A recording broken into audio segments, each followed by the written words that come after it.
Hi, everyone. Moshe Rothschild, the Global Israel Alliance, coming to you on September 11th, 2020, with a summary of the news from Israel. But let's just, for a moment, mention that, of course, today's 9/11.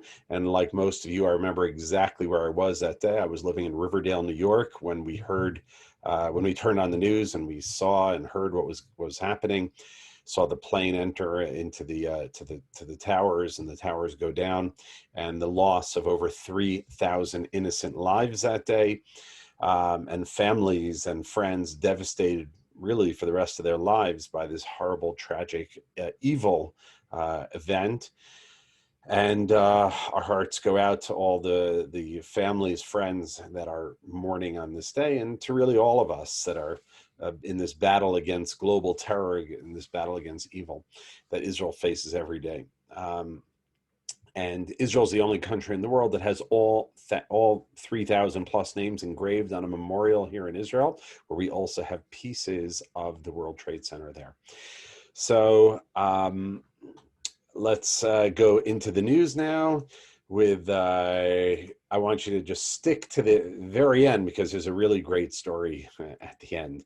So last night, the coronavirus committee in Israel met after we had a day with nearly 4,000 infections, and they have announced that they are planning to have a full lockdown beginning next Friday, the day before Rosh Hashanah, the Jewish New Year, and will extend a few weeks. And what's going to happen after that, after the holidays end with school, is anyone's guess. But on Sunday, the full cabinet is meeting to ratify these new rules. So we will see if they actually go into effect. Where Israel, we don't want to be number one in this, but Johns Hopkins, the Coronavirus Resource Center, said that Israel ranks first in the world in the number of new coronavirus infections. The New York Times reported yesterday that our Prime Minister Netanyahu privately condoned, and that's their words, the American sale of F-35 fighter jets to the United Arab Emirates, even though publicly he claimed that he opposed it. Netanyahu has said that this is fake news. The New York Times has gotten it wrong.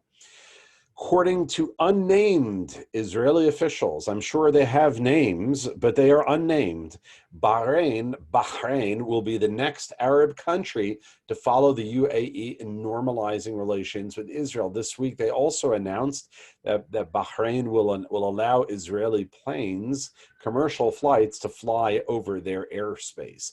This week, we made history again with Kosovo, which is the first Muslim country that announced they will open the first Muslim country to open an embassy in Jerusalem. President Donald Trump announced that Serbia and Kosovo have agreed to normalize economic ties as part of the U.S. brokered talks. That includes Belgrade moving its embassy to Jerusalem. I mean, this is crazy. What a world, folks. The Palestinians have admitted that their diplomatic situation has hit a low. They said, quote, we've had an unprecedented slump in our diplomatic situation. A gloomy mood prevails in the Palestinian Authority in Ramallah as the Arab League this week refused to hold an urgent conference at the request of the Palestinian Authority. Bahrain is signaling it's on its way to peace, as we just mentioned. Egypt welcomed the peace agreement of the UAE. Saudi Arabia opened its skies. So the PA is not happy about this, called for a meeting, but their meeting was rejected. A top Saudi Arabian cleric, that would be like a pastor or a rabbi, appeared to call for ties with Israel in his sermon this past week. The Imam of the Grand Mosque of Mecca, Abdul Rahman al-Sudais, he stirred controversy after his Friday sermon, where he used the theme of the Prophet Muhammad's interaction with Jews, and he spoke about how the Prophet's early days in Mecca and their relationship and the relationships he had with other religions, particularly the Jews. Malawi to open an embassy in Jerusalem, making it the first African country in Israel's capital.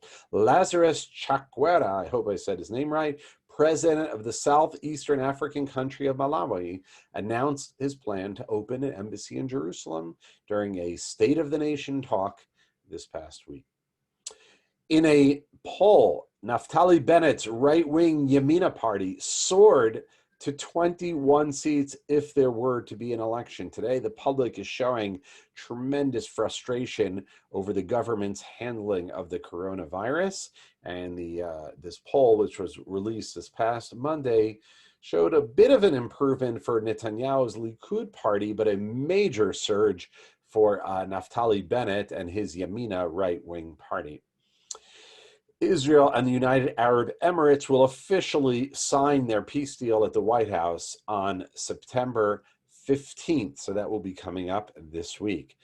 Donald Trump was nominated for a Nobel Peace Prize.